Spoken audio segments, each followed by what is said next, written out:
It's the month of April and the beginning of springtime, so you know what that means. It's time to plan another month in our bullet journals for April.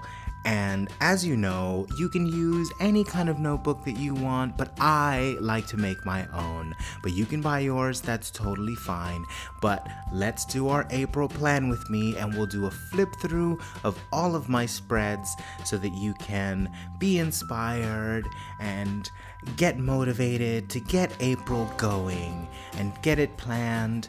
And so let's take a look here at some of my spreads here. If you'll take a look at this book right here, you'll see that all I did was print up a calendar.